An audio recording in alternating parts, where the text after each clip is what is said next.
ಚಾಲಕನ ನಿಯಂತ್ರಣ ತಪ್ಪಿ ಕಾರು ಪಲ್ಟಿಯಾಗಿದ್ದು 5 ಗಾಯ ಆಗಿರುವಂತಹ ಘಟನೆ ಚಿತ್ರದುರ್ಗ ಬಳಿಯ ರಾಷ್ಟ್ರೀಯ ಹೆದ್ದಾರಿ ಕ್ಯಾದಿಗೆರೆ ಬಳಿ ನಡೆದಿದೆ. ಕಾರು ಪಲ್ಟಿಯಾದ ಪರಿಣಾಮ 5 ಗಾಯ ಆಗಿರುವಂತಹ ಘಟನೆ ನಡೆದಿದೆ.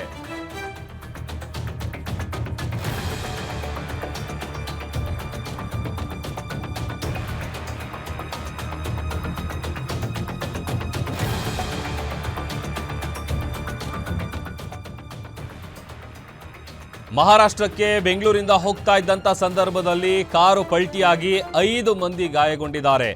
ಚಿತ್ರದುರ್ಗ ಬಳಿಯ ರಾಷ್ಟ್ರೀಯ ಹೆದ್ದಾರಿ ಕ್ಯಾದಿಗೆರೆ ಬಳಿ ನಡೆದಿರುವಂಥ ಅಪಘಾತ ಇದು. ಚಾಲಕ ಹಾಗೂ 4 ಮಹಿಳೆಯರಿಗೆ ಗಾಯ ಆಗಿದೆ. ಆಂಬ್ಯುಲೆನ್ಸ್ ಮೂಲಕ ಜಿಲ್ಲಾಸ್ಪತ್ರೆಗೆ ಗಾಯಾಳುಗಳನ್ನು ರವಾನೆ ಮಾಡಲಾಗಿದ್ದು ಚಿತ್ರದುರ್ಗ ಗ್ರಾಮಾಂತರ ಠಾಣಾ ವ್ಯಾಪ್ತಿಯಲ್ಲಿ ಪ್ರಕರಣ ದಾಖಲಾಗಿದೆ. ದೃಶ್ಯದಲ್ಲಿ ಗಮನಿಸ್ತಾ ಇದ್ದೀವಿ ನೋಡಿ. ಈ ಕೆಳಗಲ್ಲಿ ಏನು ಕೂತಿದ್ದಾರೆ ಅವರಷ್ಟು ಜನ ಕಾರ್ನಲ್ಲಿ ಇದ್ದಂಥವ್ರು. ಮತ್ತೊಂದು ಕಡೆ ಅಲ್ಲೇ ಕಾರ್ ಹಿಂದೆ ನೀವು ಗಮನಿಸ್ಬೋದು, ಹಿಂದೆನೇ ಇದೆ ನೋಡಿ ಪಲ್ಟಿ ಆಗಿರುವಂಥ ಕಾರು.